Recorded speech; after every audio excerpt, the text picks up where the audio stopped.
Apakah orang mati tahu bahwa mereka sudah mati? Apa yang sebenarnya Alkitab katakan akan mengejutkanmu? Izinkan aku mengajukan satu pertanyaan. Pertanyaan yang kebanyakan orang terlalu takut untuk mengatakannya dengan lantang. Ketika jantungmu berhenti berdetak, apakah kamu akan mengetahuinya? Ketika matamu menutup untuk terakhir kalinya, apakah kamu akan sadar bahwa hidup ini telah berakhir? Aku tidak sedang berbicara tentang cerita horor atau kisah hantu. Aku tidak di sini untuk memuaskan rasa penasaranmu dengan cerita rakyat atau ketakutan. Aku di sini untuk menghadapi sesuatu yang jauh lebih dalam, sesuatu yang kekal. Karena pertanyaan ini bukan hanya tentang kematian. Ini tentang apa yang terjadi setelahnya. Ini tentang kamu. Ini tentang selamanya. Kamu lihat kematian bukanlah akhir dari ceritamu. Itu bukan bab terakhir. Itu adalah pintu. Dan pada saat kamu melangkah melewati pintu itu, segala sesuatu yang tersembunyi menjadi terlihat. Segala sesuatu yang kamu abaikan menjadi nyata. Dan segala sesuatu yang pernah Tuhan katakan menjadi tak terbantahkan.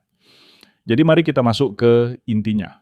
Apakah orang mati tahu bahwa mereka sudah mati? Alkitab tidak membiarkan kita menebak-nebak. Firman Tuhan memberi kita jawaban. Beberapa menghibur, beberapa mengerikan. Semuanya benar. Jadi sebelum kamu terus menggulir, sebelum kamu kembali ke gangguan-gangguan dari hidup sementara ini, aku menantangmu untuk mendengarkan. Karena suatu hari nanti, mungkin segera pertanyaan ini tidak lagi bersifat hipotetis bagimu. Dan ketika hari itu tiba, aku berdoa agar kamu tidak terkejut. Bagian satu momen setelah kematian, kesadaran atau keheningan. Mari kita langsung masuk ke dalamnya. Apa yang terjadi pada detik kamu mati? Apakah semuanya menjadi gelap? Apakah jiwamu melayang dalam keheningan? Apakah kamu begitu saja berhenti ada? Sama sekali tidak. Alkitab menjelaskannya dengan sangat jelas. Jiwamu tidak tidur, tubuhmu yang tidur. Mari kita lihat salah satu bagian paling kuat yang pernah Yesus sampaikan. Lukas 18 di 19:31. Ini bukan perumpamaan. Yesus tidak berkata kerajaan surga itu seperti. Dia berbicara tentang dua orang nyata, seorang kaya dan seorang pengemis miskin bernama Lazarus. Orang kaya itu hidup dalam kemewahan. Lazarus duduk di luar gerbangnya, lapar hancur, dan diabaikan. Mereka berdua mati. Lazarus diangkat oleh para malaikat ke pangkuan Abraham, sebuah tempat penghiburan dan damai. Orang kaya itu, dia membuka matanya dalam siksaan. Biarkan itu meresap. Dia membuka matanya. Dia tidak tertidur. Dia tidak lenyap. Dia tidak kehilangan kesadaran. Dia terbangun di neraka. Dia merasakan panasnya. Dia melihat Lazarus. Dia berbicara kepada Abraham. Dia memohon kelegaan. Dia mengingat hidupnya. Dia takut akan keluarganya yang masih di bumi. Ini bukan mimpi. Ini nyata. Ini langsung terjadi. Ini mengerikan. Yesus sedang memberitahu kita sesuatu yang sangat serius. Orang mati tidak bingung. Mereka lebih sadar daripada sebelumnya. Jiwamu tidak mengembara. Rohmu tidak kehilangan ingatannya. Esensimu tidak menguap. Tidak semuanya menjadi lebih jelas. Karena dalam hidup ini, kamu berjalan dengan iman. Tetapi pada detik kamu mati, kamu berjalan dengan penglihatan. Tabir diangkat. Kebenaran disingkapkan. Ilusi kendali lenyap dan kekekalanmu dimeteraikan. Beberapa orang berkata, ketika aku mati, aku akan menghadapinya nanti. Sahabatku, kamu tidak akan mendapatkan kesempatan itu, karena pada saat kamu melangkah ke dalam kekekalan, kamu tidak akan membutuhkan seseorang untuk menjelaskannya kepadamu. Kamu akan tahu. Kamu akan tahu di mana kamu berada. Kamu akan tahu mengapa kamu ada di sana. Dan kamu akan tahu apakah kamu siap atau tidak. Izinkan aku mengatakan ini sejelas mungkin. Tidak ada kebingungan dalam kematian, hanya konfirmasi. Tidak ada tombol ulang, hanya pewahyuan. Dan tidak ada waktu tersisa untuk bertobat, hanya kebenaran. Jadi, aku harus bertanya kepadamu, jika hari ini adalah napas terakhirmu, apa yang akan kamu lihat selanjutnya? Apakah kamu akan terbangun dalam pelukan para malaikat seperti Lazarus? Atau apakah kamu akan mengangkat matamu dalam siksaan seperti orang kaya itu? Jangan menebak, jangan berjudi, jangan menunggu. Momen setelah kematian tidak sunyi. Itu keras. Itu bukan kegelapan. Itu keterbukaan sepenuhnya. Dan orang mati, mereka tahu persis apa yang terjadi. Mereka tahu bahwa mereka sudah mati. Tetapi, lebih dari itu, mereka tahu apakah mereka hidup bagi Kristus atau bagi diri mereka sendiri. Bagian 2. Gema dari kekekalan. Apa yang dilihat dan dirasakan oleh orang mati? Izinkan aku memberitahumu sesuatu. Kebanyakan orang tidak menyadarinya. Orang mati merasakan lebih dari orang hidup. Mereka melihat lebih jelas. Mereka mengingat dengan lebih tajam. Mereka langsung memahami apa yang seumur hidup diabaikan. Dan kenyataan itu entah sangat indah atau sangat mengerikan. Mari kita kembali ke Lukas 16 lagi, karena kisah yang Yesus sampaikan ini menyingkapkan apa yang dialami orang mati. Orang kaya di neraka. Dia tidak sadar. Dia tidak bingung. Dia mengenali Lazarus. Dia merasakan api. Dia berseru meminta belas kasihan. Tahukah kamu apa artinya itu? Tidak ada yang namanya beristirahat dalam damai tanpa Kristus. Jika kamu hidup terpisah dari Tuhan, tidak ada istirahat. Tidak ada damai. Hanya siksaan ingatan penyesalan dan kesadaran mengerikan bahwa semuanya sudah terlambat. Tetapi lihat lagi kata-kata pria ini. Dia berkata, "Bapak Abraham, kasihanilah aku, dan utuslah Lazarus, sebab aku sangat menderita dalam nyala api ini." Lalu dia mengatakan sesuatu yang seharusnya mengguncangmu. "Tolong kirim seseorang untuk memperingatkan saudara-saudaraku. Biarkan itu meresap." Orang mati mengingat hidup mereka. Mereka mengingat keluarga mereka. Mereka mengingat Injil. Mereka mengingat momen-momen ketika mereka berkata, "Tidak sekarang." Mereka mengingat kesempatan yang mereka miliki dan mereka buang. Dan mereka ingin kembali, tetapi mereka tidak bisa. Itulah yang membuat neraka begitu tragis. Bukan hanya api, bukan hanya pemisahan, tetapi kesadaran kejelasan pengetahuan bahwa kamu memilih ini. Sementara itu, di surga, apa yang dirasakan orang mati di sana, damai keutuhan sukacita, yang bahkan tidak bisa kita gambarkan. Paulus berkata, "Hidup adalah Kristus dan mati adalah keuntungan." Dalam Filipi 1:21, dia tidak takut akan kematian. Dia rindu bersama Tuhan. Mengapa? Karena mereka yang mati di dalam Kristus tidak melayang di awan. Mereka tidak bosan. Mereka sepenuhnya hidup, sepenuhnya sadar, sepenuhnya puas dalam hadirat Tuhan. Mazmur 16:11 berkata, "Di hadapanmu ada sukacita berlimpah-limpah. Di tangan kananmu ada nikmat senantiasa." Surga bukanlah tidur rohani. Itu adalah perayaan kekal. Jadi apa yang dirasakan orang mati, jika mereka di dalam Kristus, mereka merasakan kemenangan. Jika tidak, mereka merasakan penyesalan. Dan inilah kebenaran yang tidak ingin diucapkan siapapun dengan lantang. Orang mati tahu lebih banyak daripada yang kita ketahui sekarang. Mereka tahu Tuhan itu nyata. Mereka tahu kekekalan itu selamanya. Mereka tahu bahwa setiap khotbah, setiap peringatan, setiap panggilan altar adalah benar. Dan apakah mereka berada dalam kemuliaan atau dalam penderitaan, mereka tidak bingung. Tetapi kamu masih punya waktu. Jangan menunggu sampai kamu merasakan api untuk percaya bahwa api itu nyata. Jangan menunggu sampai kamu melihat gerbang tertutup untuk berharap kamu telah melaluinya. Jangan menunggu sampai jiwamu terpisah untuk berharap kamu telah menyerah. Karena orang mati, mereka melihat, mereka merasakan, mereka mengingat. Tetapi mereka tidak dapat kembali. Kamulah yang masih bernapas. Kamulah yang masih memiliki pilihan. Bagian 3. Jiwa-jiwa di surga. Apakah mereka tahu apa yang sedang terjadi di bumi? Mari kita beralih sejenak karena banyak dari kalian bertanya-tanya, jika orang-orang terkasihku ada di surga, apakah mereka melihatku? Apakah mereka mengingatku? Apakah mereka menyaksikan apa yang terjadi di bumi? Itu pertanyaan yang dalam, dan kitab suci memberi kita petunjuk. Ibrani 12 tahu berkata, karena kita dikelilingi oleh begitu banyak saksi bagaikan awan.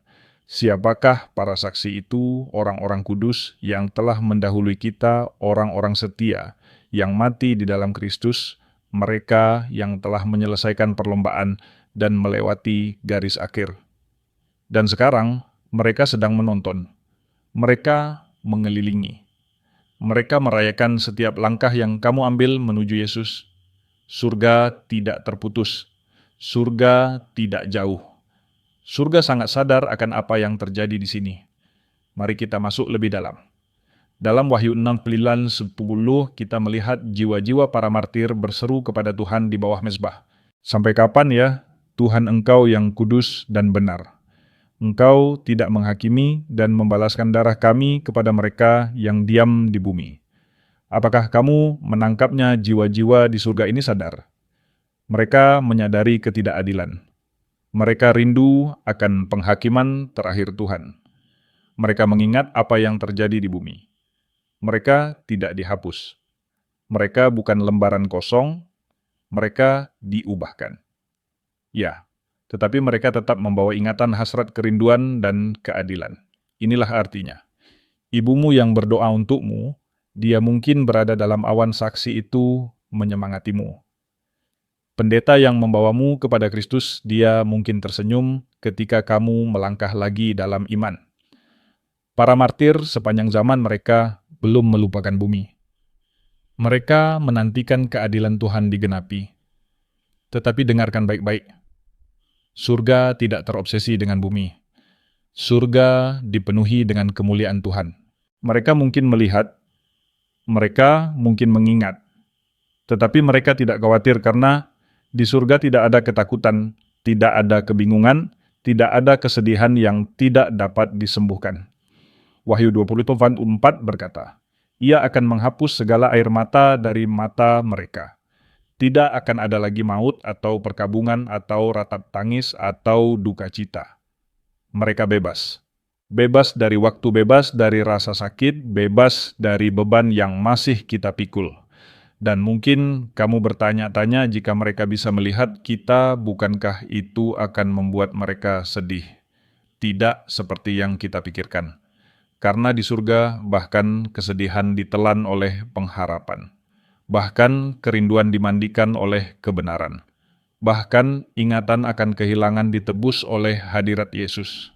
Jadi, ya orang mati di dalam Kristus mungkin melihat. Mereka mungkin mengingat. Tetapi lebih dari segalanya, mereka bersukacita. Mereka bersukacita ketika kamu memilih Yesus. Mereka bersukacita ketika kamu menyembah. Mereka bersukacita ketika kamu bertobat. Mereka bersukacita ketika kamu mengampuni. Mengapa? Karena mereka tahu betapa singkatnya hidup ini. Mereka tahu betapa dekatnya kekekalan itu. Mereka tahu bahwa suatu hari nanti kamu akan bersama mereka jika kamu ada di dalam Kristus. Jadi jangan buang hidupmu mencoba berbicara dengan orang mati. Berbicaralah dengan Tuhan yang hidup. Karena orang-orang terkasihmu di surga, mereka tidak menghantuimu. Mereka menunggumu. Mereka tidak berbisik kepadamu. Mereka sedang menyembah di hadapan takhta. Dan jika kamu ingin melihat mereka lagi, kamu harus pergi melalui jalan yang sama yang mereka tempuh melalui darah Yesus, melalui pertobatan, melalui penyerahan diri, melalui iman. Karena surga bukanlah gagasan sentimental. Itu adalah tempat nyata bagi orang-orang yang ditebus. Bagian 4 jiwa-jiwa di neraka. Penderitaan dari kesadaran. Jika kamu ingin tahu apa yang dialami orang mati di neraka, itu bukan kebingungan. Itu bukan kegelapan. Itu bukan kelupaan. Itu adalah kejelasan yang sepenuhnya mengerikan. Pada detik sebuah jiwa membuka matanya di neraka, tidak ada ruang untuk perdebatan. Mereka tidak bertanya, "Di mana aku?" Mereka tidak berkata apa yang terjadi. Mereka tahu. Dan penderitaannya bukan hanya pada api.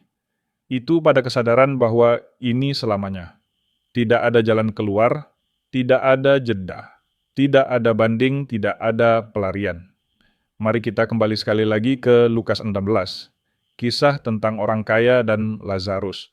Pria itu tidak berteriak karena dia tidak mengerti. Dia berteriak karena dia mengerti sepenuhnya. Dia berseru, "Aku sangat menderita dalam nyala api ini. Suruhlah Lazarus mencelupkan ujung jarinya ke dalam air dan menyejukkan lidahku. Kirimlah seseorang untuk memperingatkan saudara-saudaraku." Dia merasakan, dia memohon, dia mengingat. Dan inilah yang bahkan lebih mengerikan. Dia tidak marah kepada Tuhan. Dia tidak mengguncang-guncangkan tinjunya. Dia tidak mencoba membela dirinya. Dia tahu dia bersalah. Dia tahu dia telah menyia-nyiakan hidupnya. Dia tahu kebenaran, tetapi dia mengetahuinya terlambat. Itulah penderitaan neraka, bukan hanya hukuman. Itu adalah pengetahuan kekal bahwa kamu sebenarnya tidak harus berada di sana. Kamu tidak harus menderita. Kamu memiliki setiap kesempatan untuk bertobat, setiap peringatan, setiap khotbah, setiap bisikan Roh Kudus, tetapi kamu mengabaikannya. Dan sekarang keheningan masa lalumu menjadi jeritan kekekalanmu. Orang-orang di neraka tidak bingung. Mereka yakin. Mereka tahu Tuhan itu nyata. Mereka tahu Yesus adalah Tuhan. Mereka tahu salib itu cukup, tetapi mereka tidak pernah menerimanya. Dan sekarang mereka tidak pernah bisa. Orang kaya dalam Lukas 16 tidak meminta pembebasan. Dia meminta agar seseorang kembali ke bumi untuk memperingatkan keluarganya. Tetapi Abraham mengatakan sesuatu yang mengerikan. Mereka memiliki Musa dan para nabi. Biarlah mereka mendengarkan mereka. Jika mereka tidak mendengarkan Musa dan para nabi, mereka tidak akan diyakinkan sekalipun seseorang bangkit dari antara orang mati. Dengan kata lain, kamu sudah memiliki kebenaran. Kamu tidak membutuhkan hantu. Kamu tidak membutuhkan tanda. Kamu tidak membutuhkan pengalaman mendekati kematian. Kamu perlu mendengarkan karena orang mati, mereka tidak diam. Kisah mereka dicatat dalam firman Tuhan. Jeritan mereka tertulis dalam kitab suci. Dan semuanya mengatakan hal yang sama. Jangan datang ke sini. Jangan mengabaikan kebenaran. Jangan menunggu 1 detik lagi. Dan aku mengatakan kepadamu, jika kamu bermain-main dengan kekekalanmu, kamu sedang berjudi dengan api. Neraka bukanlah metafora. Neraka bukanlah lelucon. Neraka bukanlah tempat di mana orang jahat berpesta. Neraka itu nyata. Itu sadar. Itu siksaan. Dan itu permanen. Kamu tidak akan mati rasa. Kamu akan sadar. Kamu akan mengingat setiap momen ketika kamu memiliki kesempatan untuk bertobat. Dan kamu tidak melakukannya. Jadi izinkan aku bertanya langsung kepadamu, jika kamu mati malam ini, apakah kamu akan mengangkat matamu di surga atau di neraka? Karena orang mati mengetahui kebenaran. Tetapi kamu masih memiliki waktu untuk menanggapinya. Bagian 5, tidur tubuh versus terjaganya jiwa. Mari kita luruskan salah satu kesalahpahaman terbesar di dalam gereja. Jiwa tidak tidur. Tubuh yang tidur. Beberapa orang percaya bahwa ketika kamu mati, jiwamu masuk ke dalam tidur, tidak sadar yang dalam sampai kebangkitan. Tetapi Alkitab menggambarkan gambaran yang berbeda, yaitu kesadaran langsung, pemisahan langsung, dan penempatan langsung dalam kekekalan. Mari kita uraikan. 1 Tesalonika 4:13 berbicara tentang orang-orang percaya yang telah tertidur. Tetapi Paulus tidak berbicara tentang jiwa yang tidak sadar. Dia menggunakan tidur sebagai metafora untuk kematian. Gambaran yang lembut dan damai tentang tubuh yang beristirahat di dalam tanah. Tetapi di manakah jiwa itu? Mari kita pergi ke Lukas 23:40. Yesus tergantung di kayu salib di antara 2 pencuri. Yang satu mengejeknya. Yang lain percaya dan Yesus menjawab dengan sesuatu yang kuat. Hari ini, Engkau akan bersama-sama dengan aku di Firdaus. Hari ini bukan pada penghakiman terakhir, bukan pada kebangkitan. Hari ini tubuh pria itu akan tergantung tak bernyawa di kayu salib, tetapi jiwanya akan berjalan masuk ke dalam kemuliaan. Mari kita lanjutkan. 2 Korintus 5 berpidipan, Paulus berkata, beralih dari tubuh berarti tinggal bersama Tuhan, bukan tidak sadar, bukan tertunda hadir. Dengan kata lain, ketika seorang percaya mati, mereka tidak menunggu di ruang jiwa yang berkabut. Mereka langsung masuk ke dalam hadirat Yesus. Sekarang, bagaimana dengan yang lain? Kita melihat dalam Lukas 16 bahwa jiwa orang kaya itu juga sepenuhnya sadar, tetapi dalam siksaan. Kedua tujuan itu langsung, keduanya sadar. Keduanya kekal.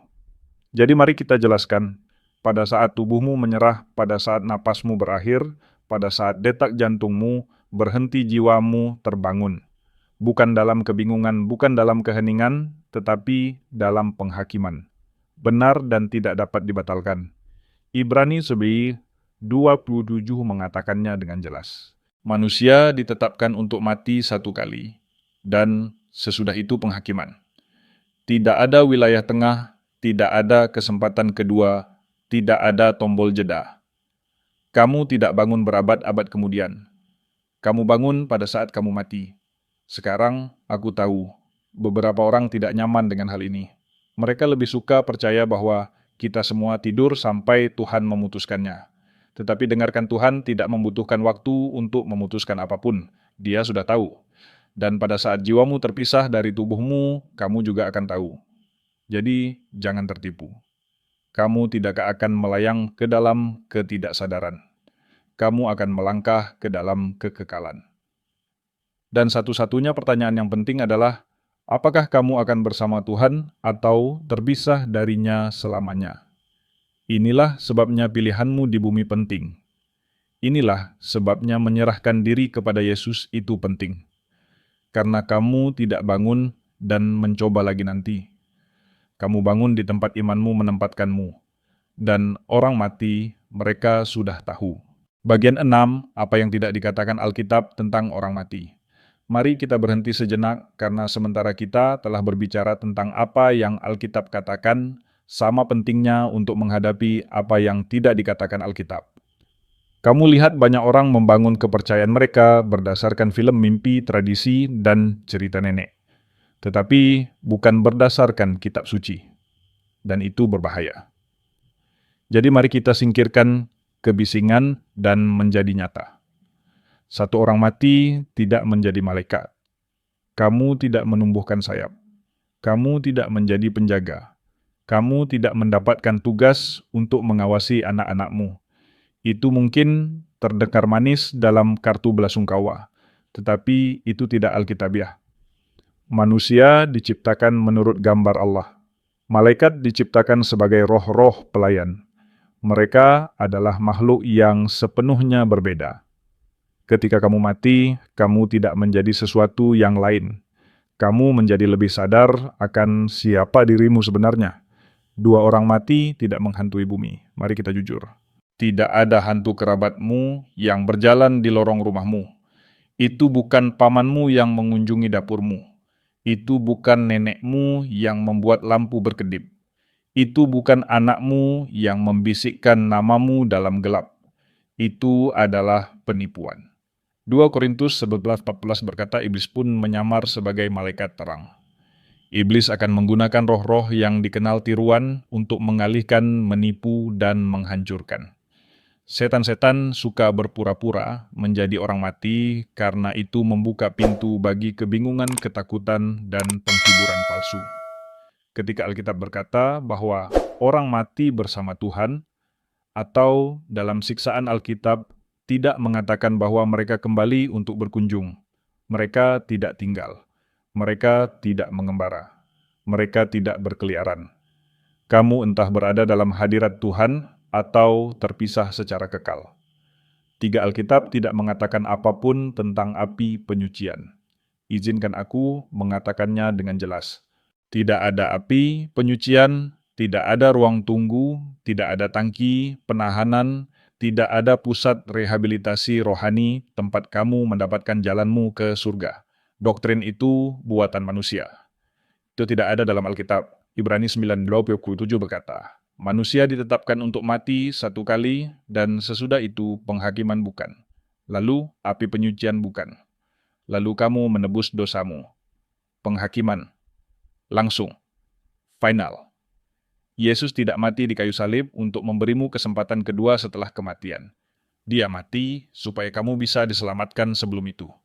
Tidak ada zona netral. Tidak ada titik setengah jalan. Tidak ada rencana B, hanya surga atau neraka, hanya pengampunan atau pemisahan, hanya anugerah yang diterima atau ditolak. 4 Alkitab tidak pernah menyuruhmu berbicara dengan orang mati. Ulangan 18 jelas.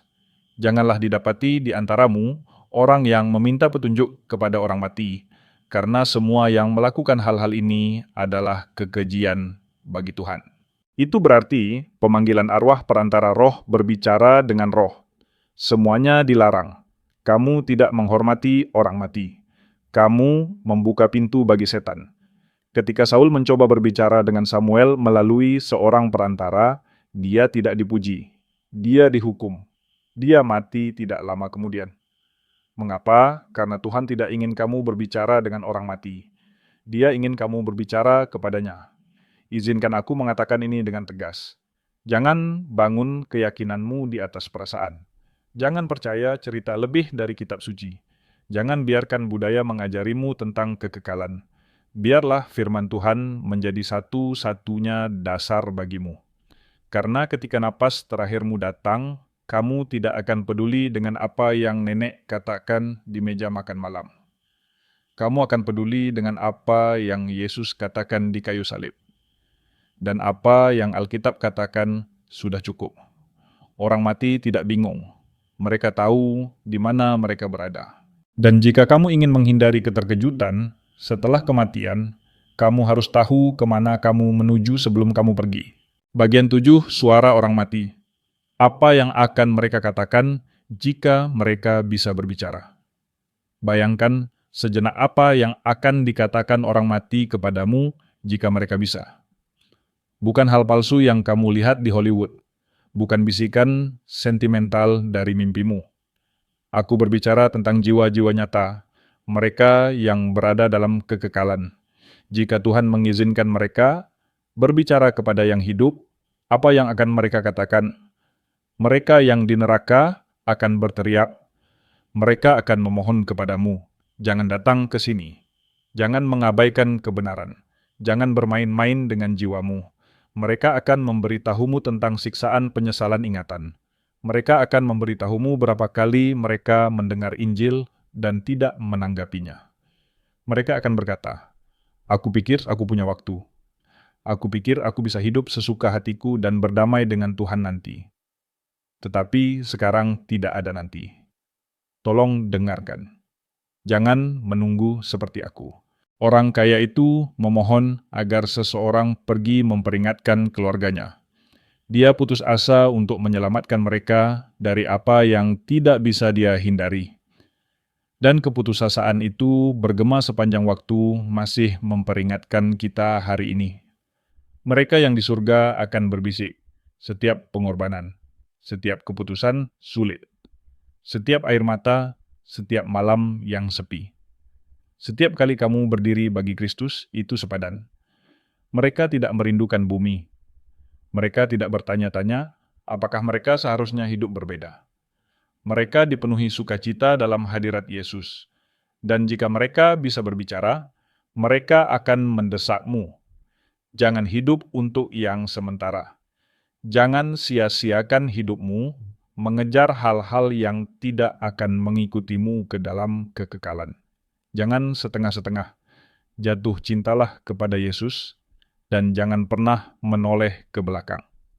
Mereka akan mengingatkanmu bahwa hidup ini seperti uap, bahwa kekekalan itu nyata, dan bahwa tidak ada apapun di bumi yang sepadan dengan kehilangan surga. Kamu harus memutuskan sekarang. Sekarang bukan besok, bukan suatu hari nanti.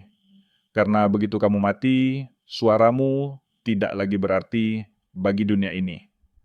tetapi jiwamu masih hidup. Dan mereka yang telah lebih dulu menyeberang mereka akan memberikan apapun untuk 1 menit lagi, 1 kesempatan lagi, 1 keputusan lagi.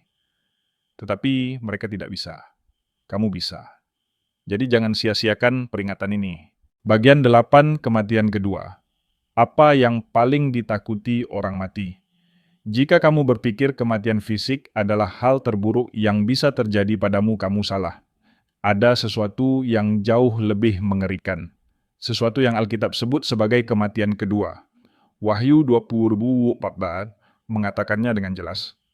Lalu maut dan kerajaan maut dilemparkan ke dalam lautan api. Itulah kematian kedua, lautan api. Kematian pertamamu adalah ketika tubuhmu berhenti bernapas. Tetapi kematian kedua adalah ketika jiwamu terpisah dari Tuhan selamanya, dan itu permanen. Tidak ada tanda keluar, tidak ada rencana penyelamatan, tidak ada lagi anugerah. Wahyu 20:8 memberi kita daftarnya para penakut, orang-orang yang tidak percaya, yang keji, pembunuh orang-orang yang melakukan percabulan mereka, yang mempraktikkan sihir, penyembah berhala, dan semua pendusta. Mereka akan dilemparkan ke dalam lautan api yang menyala-nyala dengan belerang. Inilah kematian kedua. Apakah kamu melihatnya? Tidak peduli apakah kamu mati kaya terkenal atau dihormati di bumi. Jika kamu mati tanpa Kristus, kamu menghadapi kematian kedua. Tetapi inilah kabar baiknya. Kamu tidak harus mengalaminya. Wahyu 20:6 berkata, "Berbahagialah dan kuduslah orang yang mendapat bagian dalam kebangkitan pertama. Kematian kedua tidak berkuasa atas mereka. Jika kamu milik Yesus, jika kamu telah dilahirkan kembali, kematian kedua tidak dapat menyentuhmu. Namamu tertulis dalam kitab kehidupan. Kamu telah berpindah dari maut ke hidup. Kamu akan berdiri dalam penghakiman, diliputi oleh anugerah, bukan rasa bersalah. Tetapi jika namamu tidak ditemukan, tertulis dalam kitab itu, Wahyu 20:15 jelas. Setiap orang yang namanya tidak ditemukan tertulis dalam kitab kehidupan dilemparkan ke dalam lautan api. Tidak ada banding, tidak ada perdebatan, hanya penghakiman kekal. Kematian pertama datang bagi kita semua. Tetapi kematian kedua adalah sebuah pilihan. Kamu tidak tersandung masuk ke neraka. Kamu menolak surga. Kamu tidak jatuh ke dalam penghakiman. Kamu berjalan menjauh dari belas kasihan. Dan hal yang paling mengerikan adalah ini. Orang mati yang sudah ada di sana tahu. Mereka tahu itu selamanya. Mereka tahu itu adil. Dan mereka tahu itu bisa dihindari. Jangan menjadi orang itu. Jangan menjadi orang yang memiliki kebenaran, tetapi menolak untuk menyerah. Jangan menjadi orang yang membiarkan kesombongan atau kesenangan merugikan jiwamu.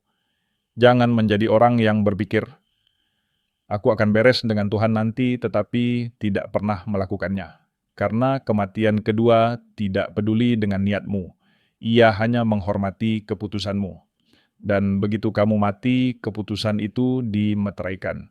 Kesimpulan kamu masih hidup, tetapi sampai kapan? Kita telah membicarakan banyak hal. Surga, neraka, ingatan penyesalan, kesadaran, penghakiman kekekalan. Tetapi izinkan aku meninggalkanmu dengan ini. Kamu masih bernapas. Dan itu berarti kamu masih punya waktu. Orang mati sudah tahu. Mereka tahu apakah mereka aman atau tersesat. Mereka tahu apakah mereka bersukacita atau menyesal. Mereka tahu apa yang tidak ingin mereka percayai ketika mereka masih hidup. Tetapi kamu masih bisa memilih. Kamu masih bisa bertobat. Kamu masih bisa menyerahkan diri. Kamu masih bisa diampuni. Tetapi tidak selamanya. Ada sebuah jam yang terus berdetak atas hidupmu. Dan suatu hari mungkin segera kamu akan menghembuskan napas terakhirmu. Dan ketika momen itu tiba, izinkan aku memberitahumu sesuatu dengan seluruh urgensi dalam jiwaku. Kamu tidak akan bingung. Kamu akan membuka matamu dan kamu akan tahu. Kamu akan tahu apakah kamu berada dalam kemuliaan atau dalam siksaan. Kamu akan tahu apakah Yesus adalah juru selamatmu atau hanya cerita minggumu. Tidak akan ada imam di sana untuk menghiburmu. Tidak akan ada waktu untuk berdamai dengan masa lalumu. Tidak akan ada kesempatan ulang, hanya kebenaran. Mentah kekal, final. Jadi, jangan biarkan pesan ini menakutimu. Biarkan pesan ini membangunkanmu. Karena kubur itu nyata, tetapi anugerah juga nyata. Dan Yesus tidak datang untuk menakut-nakutimu masuk ke dalam agama. Dia datang untuk menyelamatkanmu ke dalam hubungan. Dia mati bagimu. Dia bangkit bagimu. Dia memanggilmu sekarang. Bukan tahun depan. Bukan ketika hidup menjadi lebih baik. Bukan setelah kamu membersihkan dirimu. Sekarang. Satu-satunya hal yang memisahkanmu dari hidup kekal adalah kesombongan. Letakkan itu. Berserulah kepada Yesus. Serahkan jiwamu. Biarkan Dia menuliskan namamu dalam kitab kehidupan selagi kamu masih memiliki hidup. Karena begitu, jantungmu berhenti, tidak ada jalan kembali. Tidak ada kesempatan kedua. Tidak ada pengulangan dan kamu akan tahu. Apakah orang mati tahu bahwa mereka sudah mati? Ya, tetapi pada saat mereka mengetahuinya semuanya sudah berakhir, kamu masih punya pilihan. Pilih Yesus, selagi kamu masih bisa.